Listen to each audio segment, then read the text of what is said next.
Hello, ladies and gentlemen of YouTube, and welcome to my DVD update, or movie collection of whatever I'm calling these things now, for Wednesday, January 15th, 2020. Yes, here it is, the first one of 2020, and I wanted to do this 3 weeks ago. I had all these stacked up here, ready to go 3 weeks ago, and then bronchitis hit with a sinus infection. Still coughing a little bit, but I was all sorts of shades of fucked up because I had bronchitis. Because of the bronchitis, I was having really bad acid reflux and hiccuping, but then I also, at the same time as the bronchitis, had a sinus infection, so I was getting pink eye and nosebleeds all at the same time. It's been hell these past couple weeks. So far 2020 has not been playing very nice, but here we are. I already have a few movies for the next update already arriving over there, but I've had these set aside for so long, and this is already kind of a big list, so I figured, okay, we'll just keep this as is, and then we're just already kind of starting a little mini pile over there for the next one already. Forgive the water breaks I might have to take during this, but anyways, enough about my personal soap opera bullshit. Here we go. Now, throughout this update, a lot of this is from Christmas, and many of these were gifts that were given to me, so I'll give credit each time going through to the gifts, including these first four that are actually VHS tapes from my grandma's friend Rich. I was over at his house for Christmas on the 21st, and he's a widow, and he was showing me his cabinet, and he said, "Kenny, anything you want out of here, I know you like movies, feel free to take what you want." I was like, wow, thanks, Rich. Now, most of it's VHS tapes, but I did see some fun things in there, and some DVDs that he had too, including these two golf VHS tapes, and they're both still sealed.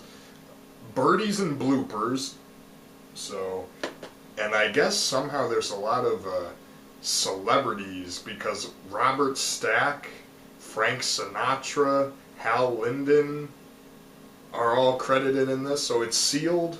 So I don't know, that could be cool. I always like my bloopers. And then this reminded me of something that you would see on Red Letter Media, Best of the Worst. So I'm like, it's Total Golf, Saving Strokes with Bruce Crampton, the Iron Man of senior golf. And I guess this is a big instructional VHS tape on senior golf. He's the 1986 Senior Player of the Year. As I said, still sealed. I've got these two on DVD as well, but these are really cool antique VHS tapes from the 80s. So just figured they would be cool collector's items to have. They're the original 80s clamshell VHS tapes of First Blood and Rambo First Blood Part 2. These had to have been one of the first releases of both of these movies, so I don't know, but that's cool though. And Rich, I did get a couple others from him in this update, so we'll get to those. But going off of Rambo 1 and 2, still not 100%, but we're getting there. We have Rambo Last Blood. I saw this in the theater with my dad. Granted, Rambo from 2008 is the perfect end. This does kind of shit on that because, you know, why it came full circle, why do we need to keep going? But for the most part, I did enjoy my experience in the theater. The finale is just popcorn fun. It's gruesome, it's gory, it's pretty fantastic. The only thing that pisses me off about this is that the United States, we didn't get the full version of the movie. Originally there's this big opening scene with a flood, and Rambo has to try to save these people, and he's semi-successful, semi-unsuccessful. And then it cuts, you learn a little bit more about his backstory with the tunnels and why he likes listening to the doors. And it sounded like it would have answered a lot of questions I had when I saw this in the theater. So hopefully someday we get the full extended director's cut of Rambo Last Blood, because I am a dumbass that will buy it, spend more money on it. But as it sits, I was entertained by this movie. I had fun with it. Granted, it's unnecessary. It doesn't need to be there. Rambo from 2008 was such a perfect, action-packed ending that this does feel like it feels like a Stallone B movie with Rambo tacked on. But I enjoyed it, and I did like some of the drama in there. There were a couple things I did not see coming, so it was good. And anyone who thinks that movie is racist and xenophobic and all that stuff, fuck you. The movie's fantastic. Next up we have Hobbs and Shaw. Fast and Furious presents Hobbs and Shaw. This is the Target exclusive that comes with this little interactive gallery book. So, you know, cool stuff. I saw this in the theater as well because I am a huge junkie of the Fast and the Furious saga. That's my series. The Fast and the Furious series is my religion. And as far, I know this is a spin-off, it's kind of a separate thing, even though it's still in the Fast and Furious continuity, it's still in that universe. Overall, I do enjoy this. It was a fun time in the theater, and I even brought this to Dallas, and I showed it to Nick down there, and we had fun watching it together. But, and this is gonna sound like a lot coming from me, but compared to the Fast and the Furious series, I think they made this one too stupid. To the point where now we're fighting the Terminator, this android guy, and all that stuff. They've gone too stupid with a lot of the scenes now. So, and his Transformers motorcycle and all this, but the finale in Samoa, I will give it, is the best part of the whole movie. The whole thing at the Russia power plant is but the best part of the whole movie that makes it worthwhile is the Samoa finale. That makes the whole film worthwhile. I hope this is a one-time deal. I do not need to see more Hobbs and Shaw movies, though. They made it too dumb. Hopefully Fast 9 and 10 keep it grounded. But as a one-off thing, you know, it was a fun time. And, yeah.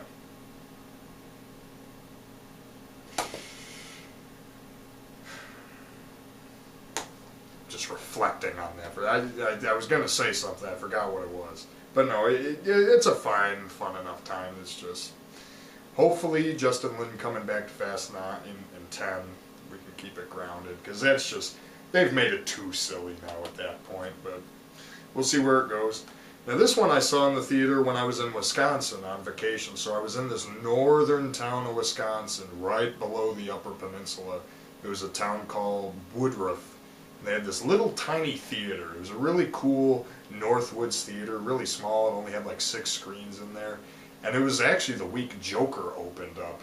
And my friend Eddie that I was on vacation with, he went to see Joker opening weekend with like an almost empty theater, because, you know, this is the Northwoods. And he went and saw Joker, but that wasn't really in my wheelhouse. So I actually went to go see this movie on a blind whim. I had no idea what it was. I saw one trailer, but I didn't know what to expect. And that was Astra with Brad Pitt and Tommy Lee Jones. And I enjoyed the hell out of this. Talking about Oscar snubs this week. They just announced the Oscars yesterday, so everyone's all blown up about that. And this definitely was snubbed, because this is a masterful, beautiful movie with a great moral, great message, great meta. The title alone already has a big backstory behind it. The music is great. This Blu-ray is great. I had a lot of fun watching the extras and the making of, and I watched this movie again with the commentary. It is a long movie, but it's worth it. You do get some cool, it's not an action movie by any means, but there's some scenes that happen on the moon, and there's a scene involving some monkeys that came out of nowhere that's pretty amazing. And seeing it on the big screen especially too, I remember I thought for sure I was going to have the theater to myself, but then at the last minute these 2 old ladies came in, and I'm just like, oh, son of a bitch. And throughout it they're like, oh, he's in this movie, he's good. It was a good movie though, and especially on the big screen, you know, can't hate it. So this is a highly underrated movie. Definitely got snubbed from the Oscars, but there you go, Ad Astra. The Ambulance. This was a Christmas gift, and this is a very underrated one. I had a lot of fun watching this one. It's action-packed, it's suspenseful, but it's hilarious at the same time. It's a really bizarre mix of comedy with horror and all these other things, starring Eric Roberts, James Earl Jones, Red Buttons is a lot of fun in this, and Stan Lee. That's right. Mr. Marvel himself, Stan Lee, is in this movie.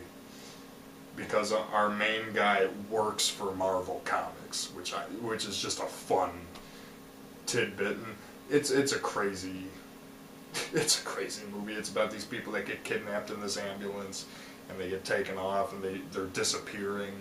And our main guy's a cartoonist that has to solve it all. Really wacky, really zany. This is a Blu-ray from Scream Factory.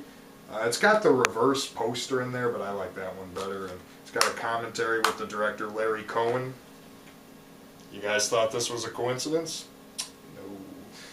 So it's got a commentary with Larry Cohen on there. I haven't listened to that yet, but it should hopefully be good. So yeah, if you're looking for just an entertaining time, that movie's got laughs. It's got thrills, it's got scares. Well, I don't know, it's not that scary, but it's very entertaining, very fun. I can't say much about this that you guys don't already know. I had it on DVD. They had the Blu-ray for $5 at Target. And I said, okay, I gotta upgrade and at least get it on Blu-ray. Die Hard, one of the best action movies of all time, one of the best Christmas movies of all time. I just wish they would make a better special edition, because these are all just the same exact features that keep getting ported over from the DVD. I would love to see a whole documentary and new features on Die Hard. It deserves so much more than just this. We need a bigger Die Hard edition. As you can see, I'm still getting over my sickness here, bronchitis.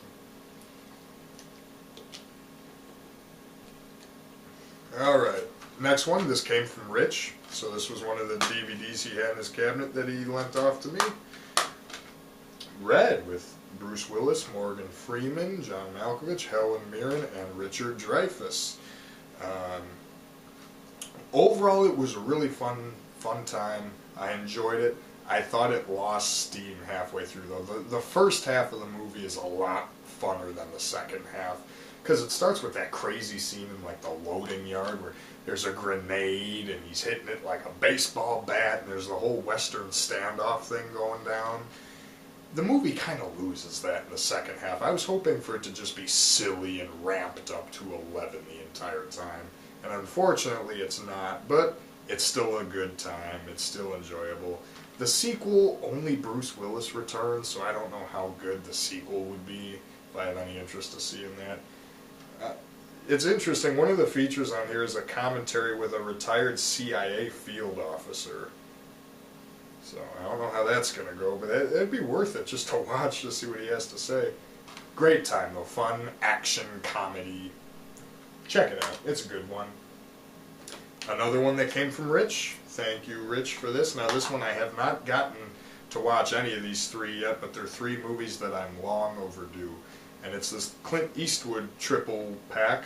It's got two of the Dirty Harry movies in it. It's got Dirty Harry and it's got Magnum Force. And then it has a third movie in it called Tightrope, which I know nothing about.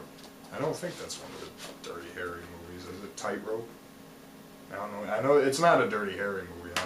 I don't know much about that one, so if any of you have seen Tightrope, let me know how it is. But I haven't seen any of the Dirty Harry movies yet, so I feel long overdue. So thank you, Rich. I can now check those two out as well as Tightrope. So there's that. This was another Christmas gift, and this was a big surprise. It's a Richard Grieco movie called If Looks Could Kill.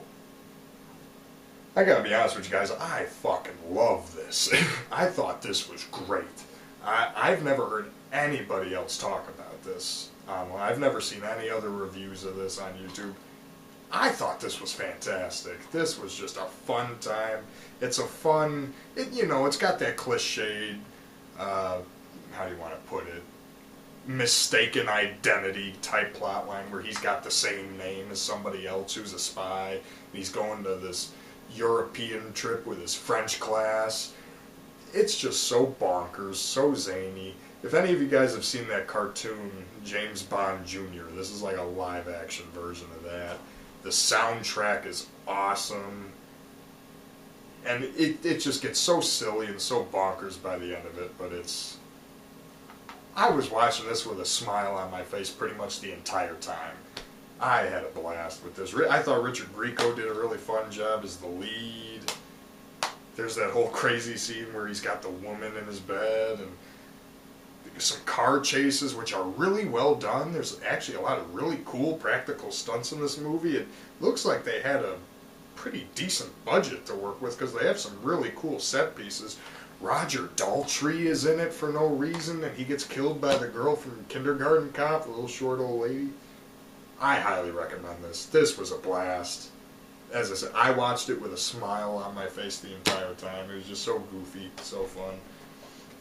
Another Richard Dreyfuss movie. I wanted to get this after I met him at Days of the Dead Chicago. And Stakeout with him and Emilio Estevez. I don't think this one needs too much of an introduction. Richard Dreyfuss is the best part. It's a little slow in places, but it definitely ramps up by the end. And Emilio Estevez, you know, he's always fun to watch. So yeah, that one was a good time. So even though Richard Dreyfuss is kind of a creep in so many parts of it. But then this one was a gift from my friend Ryan. Thank you, Ryan. He sent me a couple things that are featured here. This was a childhood favorite movie of his that he wanted my thoughts on, called Carpool with Tom Arnold. Really goofy, really silly. You really have to suspend your disbelief when watching this. But overall, I did enjoy it. I had fun watching it. I was sitting there the whole time thinking about this. I'm like, okay, this is so unplausible. This is so not how this would play out. But that kind of added to the charm of it. It's such a 90s kid movie. And you gotta remember, I was born in 97. So I'm raised pretty much a 90s kid. So I grew up watching all these older, you know, the 90s cliche of having the slightly cartoon poster with the white background. You know, this is the kind of stuff I grew up watching. So seeing this was like a fun throwback to the type of thing I was watching when I was a kid. The robbery scenes in this are a lot of fun. Rhea Perlman's over the top, and I thought Tom Arnold was just fun to watch in it. You know, this was a good one, so thank you, Ryan, for sending me that. Corvette Summer, I bought this one on a whim just because I love car movies and like classic 70s comedy movies. There's one with Chris Mitchum called Stingray. That's one of my favorite movies of the 70s. That movie is hilarious and it's great. And I thought this was going to be a lot like that. It's Corvette Summer with Mark Hamill. This one didn't do it for me, guys. I'm sorry. It's just too slow moving. Some of the humor was fun, but it's kind of few and far between. I say, unfortunately, this one didn't do too much for me, which is a shame because I love 70s car movies. Like Stingray with Chris Mitchum, that one's a must-see. This one, though, it was okay. I don't know, maybe I'd have more of an appreciation of it if I knew more about that time. But yeah, this one didn't do it for me, sad to say. Doesn't need any introduction here. Planes, Trains, and Automobiles. I never owned it on DVD, so I got like this cool knitted Christmas sweater version of it. It's funny, the ending scene when they're standing on the LaSalle Van Buren Brown Line train stop in Chicago. They're standing on the exact same platform I used to get to Second City every day, so that was cool. I'm like, wow, I've stood exactly where John Candy stood. You know, John Candy's a legend. My favorite scene in this is the highway scene when they're driving down the wrong lane. I forgot Kevin Bacon was in this as a weird cameo at the beginning. So yeah, this movie doesn't need any introduction. That's a classic, you know, every Thanksgiving. Kindergarten Cop. Speaking of the short old lady from If Looks Could Kill, she's the principal in this. Arnold Schwarzenegger with Richard Tyson, who is in an 80s cop show called Hardball that I absolutely love. Totally underrated show. And you know, this one's got all the one-liners. There is no bathroom. It's not a tumor. Or that kid, girls have a vagina and boys have a penis. And Arnold, thanks for the tip. Fun movie. I enjoy Kindergarten Cop and the one woman that can't stop puking. I was going through a weird kick when I was watching a lot of these Arnold movies, so you know, it's just a fun, enjoyable romp. As is Jingle All the Way. I saw this for the first time Christmas season 2018, so a little over a year ago I saw this on TV for the first time. I know this has a lot of mixed reception. People seem to either love it or hate it. I loved it. I had I had a ball watching Arnold and Sinbad and Phil Hartman, all just constantly going back and forth. The crazy Santa scene with James Belushi and Big Show doing their black market stuff. Arnold in the mall. Now, granted, one of my complaints, the ending finale at the parade, it does get a little too stupid and too cartoony when Arnold's flying around on the jetpack in the outfit and Sinbad is going. It does get a little too stupid there at the end. Like, that's my own. I wish it would have stayed a little bit more grounded and didn't go off the rails for that finale.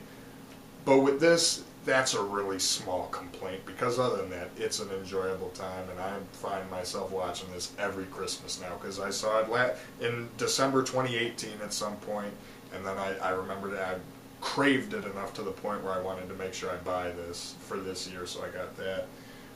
I did that this year. I bought a lot of Christmas-related DVDs just to refamiliarize myself with it, including this one, which some of you are probably going to wince an eye, but this was like one of my favorite Christmas specials growing up as a kid. I watched this religiously as a kid every Christmas season, and that's Arthur's Perfect Christmas.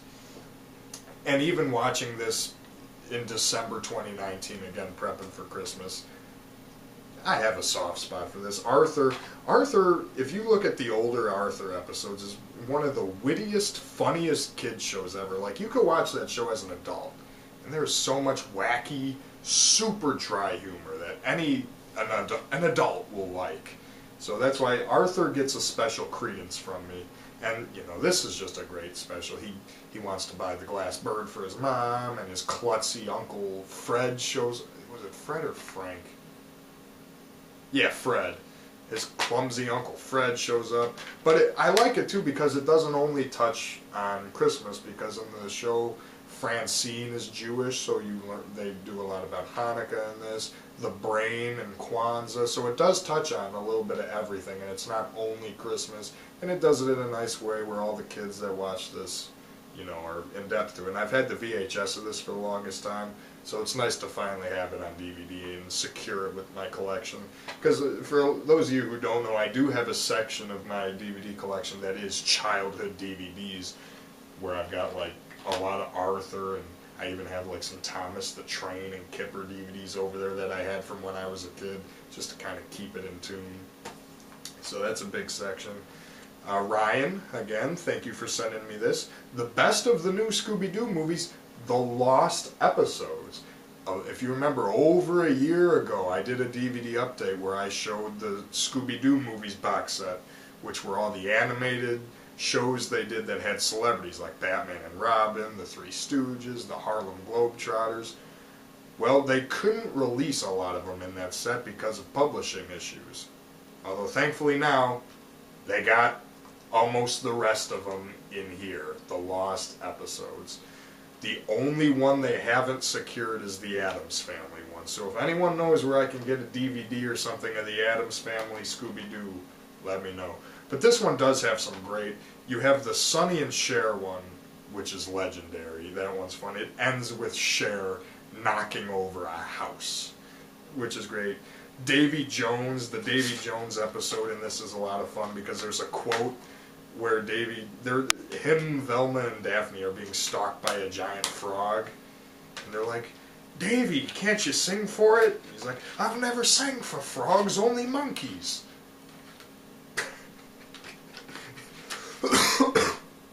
I mean, come on.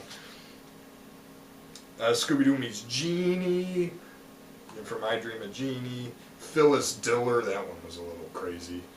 They really play up the Phyllis Diller image in that. Who doesn't love classic Scooby-Doo? Like 60s and 70s era, you know, classic Scooby-Doo. Who doesn't love it? And these celebrity ones were great, so I'm very glad to add all these to the collection. Now I just need to find the Addams Family one, and then I'll have all of them. And I'm really glad they did this separate DVD too, because you could buy a box set that has them all in there, and most studios, they could have just done that where you had to rebuy all of them. But the fact that they did this with just the lost ones, and that makes me very happy. Ryan Gift again with this one, Garfield as himself. with Here Comes Garfield, which is one of the most depressing things ever. It deals with Odie going to the pound and Garfield having to break him out. And it's got that whole montage about, you're my friend, and the flashbacks of him and Odie. It's so depressing. It's really good. It's just really depressing. And then there was the other one, Garfield on the Town, which is the one where Garfield meets his mom, and the ending of the episode when his mom comes to... It's so depressing. I love Garfield. I love the old Garfield cartoons. But these particular specials, these are the early specials they did, are just so depressing. I'm like, oh, why is this so sad? But then they did a Garfield Gets a Life, which is definitely a sillier, crazier one. I need to buy more of the Garfield and Friends box sets. I've got one of them over there, but I need to get more of them because, you know, Lorenzo Music is Garfield. You know, I love these cartoons. Those are those classics. Rich, thank you. This is the last item I got from Rich after the Clint Eastwood, Red, and the VHS tapes. And this one just looked cool. He had it sitting in there. I've always, as you can see there with that Astra, I've always been interested in space, and it's just cool stuff. Cool learning about astronomy and the universe and the galaxies. And so he had this box set, and I haven't watched it yet. It's actually still sealed. Haven't even opened it yet, but it's the BBC Presents The Planets, and it's this big box set. So I'm assuming it's like Planet Earth. Whatever it is, it's 400 minutes long total, so it's lengthy. So yeah, documentaries about the space, and they're separated into 4 different DVDs here. We've got Volume 1, Different Worlds in Terra Firma, Volume 2, Giants and Moon, Volume 3, Star and Atmosphere, and Volume 4, Life Beyond the Sun and Destiny. They all sound cool. As I said, like in school, learning about astronomy and stuff, whenever the teachers would show us videos, I was always into it. So this should be a cool thing. You know, I'm very curious to dive into this, because, you know, that should be a cool watch. And then this was a Christmas gift. After these past couple updates, I've been showing the Leprechaun movies with Warwick Davis, the first 6 of them. And so I really got curious, and I wanted to watch the reality show that he did with Ricky Gervais. And it's called Life's Too Short. And let me just tell you, this is one of the funniest fucking shows. Like, it's a reality show about his life, but it's not really. It's almost kind of a mock reality show. Like, they heighten the hell out of it. And yeah, like, I'm gonna describe this. If you like things like Trailer Park Boys, or like those Chris Lilly shows like Summer Heights High, Jonah from Tonga, those types of shows, this thing is a gold mine. It's so dry humor, so witty, but it's so perfect. Like, there's an episode where some guy is at a convention, and there's this whole thing where this guy has a tumor and wanting a free autograph, and then it goes into Warwick being the best man at this guy's wedding, and it just turns crazy from there. Or I think one of my favorite moments from the whole season is there's an episode where he gets a new washing machine and he has to figure out how to set it up. That is funny shit. So it's all about little person, you know, dwarf actor Warwick Davis and his struggles in life. And it's hilarious. And they got Ricky Gervais, they got Liam Neeson, Johnny Depp, Sting, and Steve Carell all to be a part of this. And it's nuts. The Liam Neeson one's fun. Johnny Depp is hilarious in this. But I think my favorite might be the Sting appearance, because when Sting's there, it's basically Warwick Davis yelling at Sting, telling him to go fuck off, which is great. So yeah, this is hilarious. I highly recommend that. That's funny. I need to find more like that. And then we're ending off here with 4 animated things. So we've got the complete 9th season of King of the Hill, one of my favorite cartoons. I love King of the Hill. Nothing tops, like early Simpsons and early Family Guy, but the new versions of those shows. And I never got into American Dad, never got into Bob's Burgers, but King of the Hill is the most consistent out of all of them. there's really not an episode of King of the Hill I dislike. And going through, let's see what season 9 episodes we got here. We have the infamous Miss Wakefield episode, which is a legend. The Cotton buying a timeshare in Mexico. The one where Dale was the serial smoker. Yeah, I think the Miss Wakefield episode is my pick of the season, though. The Miss Wakefield episode is just so crazy, so funny. I love it. So yeah, the complete 9th season of King of the Hill. I'm getting close to having the whole series. You know, I got a couple more to go, but I love King of the Hill. And if you're not if you're just like a casual acquaintance of King of the Hill, I would definitely recommend refreshing yourself on it, especially seasons like 3 through 6. But even then, the show never got bad. It never dipped like Family Guy, Simpsons, or any of that. Like King of the Hill kept its consistency, it kept its quality all throughout, which I really love. It's one of my favorite shows. And then I got this for cheap. It's the 18th season of South Park on Blu-ray. This one was really cheap at this used bookstore I was at, and the reason I got this one is because it has the Handy Car episode, which is one of my all-time favorites. South Park I like. I am a South Park fan. Like, I'm not even going to hide that. Like, I am a big fan of South Park, even the new episodes, because South Park has gotten really good over time. And even this last season was not good. I will like Tegrity Farms and all that, like that sucked. But up before this previous season, South Park was hitting some good notes, and especially in this season, the Handy Car episode, which is where they're making fun of Uber and Lyft, and they do it like with the wacky races. That's incredible. There's also a fun episode on here with drones spying on people, as well as a delightfully quirky episode called Cock Magic. That one has to be seen to be believed. But yeah, South Park, I've always been a South Park fan, especially like the range of like seasons 8 through 11, I think is when South Park peaked. And then lastly, the only season of The Simpsons I did not have up until this point was actually the first season. Because, you know, the first season, it's very different. It's animated very different. The humor is very different. It feels like a completely different show because, you know, it's the first season. It's when they were first getting their landing down. So I had always put off watching the first season. I had never seen it. I had never owned it, so I finally caved, and I got the first season. And I gotta say, I really enjoyed my viewing of it. It was a great time. Standout episodes, I remember Bart the Genius being a standout episode. Of course, it has the Krusty Gets Busted episode on there. Simpsons Roasted on an Open Fire, of course. Bart the General was pretty crazy. Life on the Fast Lane. So it was a really unique experience watching The Simpsons the first season when it was just so different and so just not what it is today, and just seeing how far the show had come.